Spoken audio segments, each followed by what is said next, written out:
Middle order आपका बिल्कुल नहीं चल रहा है यहाँ पर। अगर रहाणे को ड्रॉप करते हैं, एक ही बदलाव करेंगे या क्या आप एक्स्ट्रा बल्लेबाज खिलाएंगे? अगर या अश्विन को लाएंगे तो जडेजा को हटाएंगे, या जडेजा अश्विन दोनों को खिलाएंगे? 5 गेंदबाज के साथ आप खेलेंगे क्योंकि कह रहे हैं कि ओवल और मैनचेस्टर में जो है आपकी जो विकेटें हैं, ओवल की विकेट जो है इतनी ज्यादा इस्तेमाल हुई है, 100 में भी हुई है, काउंट्री क्रिकेट में भी हुई है, T20 ब्लास्ट में भी हुई है, तो बहुत ज्यादा ओवर यूज है, वो टर्न लेगी ही लेगी और मैनचेस्टर भी टर्न लेगी ही लेगी। तो ये दोनों टेस्ट मैच में अश्विन का खेलना तय है एक तरीके से। तो क्या आप 2 स्पिनर खिलाएंगे, या आप अश्विन को जडेजा की तरफ लेके आएंगे, या 4 गेंदबाज के साथ उतरेंगे, 5 के साथ उतरेंगे, एक्स्ट्रा बल्लेबाज खिलाएंगे? क्या मिडिल ऑर्डर बनेगा क्या अगर आप रहाणे को छोड़ेंगे बाहर? तो देखिए, रहाणे को आप छोड़ेंगे तो मेरी नज़र में मयंक से आप पारी की शुरुआत करवा सकते हैं, राहुल को थोड़ा सा नीचे ला सकते हैं, ये एक ऑप्शन आपके पास होगा।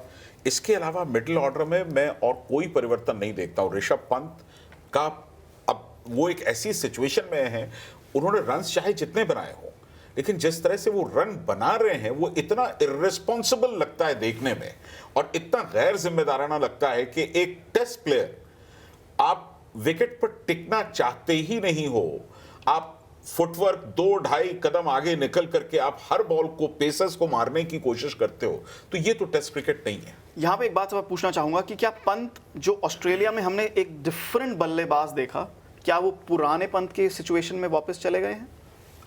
आप दोनों के विकेट्स का उछाल का डिफरेंस थोड़ा सा देखिए, ऑस्ट्रेलिया और इंग्लैंड में थोड़ा सा डिफरेंस तो है ही, और मुझे लगता है कि पंत इससे बहुत ज्यादा एडजस्ट नहीं कर पा रहे हैं जी। इस तरह का स्ट्रोक एक मिडिल ऑर्डर बैट्समैन को लगाना और आउट हो जाना। लेकिन फिर भी आप कोई चेंज नहीं देखते? कहां से देखेंगे आप बताइए, किसको लाएंगे विकेट के पीछे? साहा है, लेकिन वो उनकी बल्लेबाजी और भी हल्की है। शाह पद्म, आपका क्या कहना है कि 5 गेंदबाज और फिर मिडिल ऑर्डर में कोई बदलाव या नहीं? 2 चीजें। पहले तो आप थोड़ी देर पहले आपने एक जिक्र किया कि एक बात तो तय है। देखिए, विराट कोहली की कप्तानी की एक बात तय है कि तय कुछ भी नहीं है जी। कुछ भी नहीं पता। दूसरी चीज, ऋषभ पंत दादा ने बिल्कुल कहा, कुछ चीजें देखने में टेस्ट क्रिकेट टाइप्स नहीं लगती, तो देखने में लगेगा आपको ये, लेकिन प्रॉब्लम ये है कि इस टीम में अगर सबसे बड़ा कोई मैच विनर है या मैच का रुख फटाफट कोई बदल सकता है तो वो ऋषभ पंत है। और ये इतिहास में बात कर रहा हूँ, purely talk in terms of numbers. वो ऑस्ट्रेलिया की बात कर रहे हैं।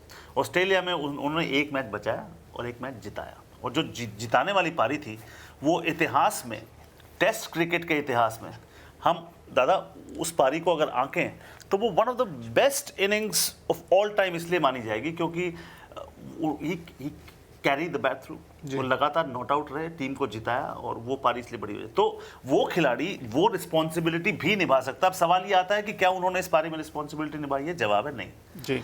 अब ऐसे में दादा ने बिल्कुल ठीक कहा कि उनके विकल्प कौन है, क्योंकि जब आप परिवर्तन की बात करते हैं तो परिवर्तन में आप सबसे बड़ी चीज़ देखते हैं कि जैसे हम कोहली की बात कर रहे थे कि कप्तानी से हटा तो दोगे, अब लाओगे किसको?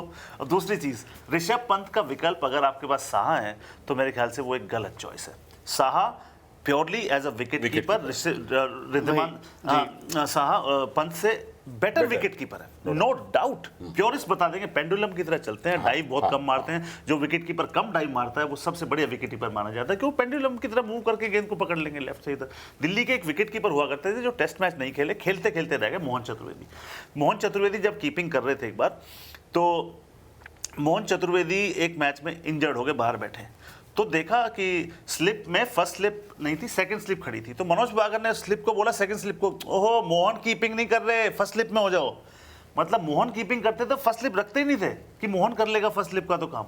तो ये कॉम्प्लीमेंट तो मैं हमेशा मानता हूँ, प्योर बेस्ट विकेट कीपर आपके साथ है, पर अब ऋषभ पंत ने अपनी कीपिंग सुधारी है। अब उन बिठा के क्लास लगानी चाहिए कि ज़्यादा ना बिल्कुल ठीक कि जिस तरीके से आप आउट हो रहे हैं कई बार वो तरीका गलत है, देखने में भी अच्छा नहीं लगता। और ये क्लास तो शायद सारे भारतीय बल्लेबाजों की भी लगनी चाहिए कि जिस तरीके से आप आउट हुए हैं।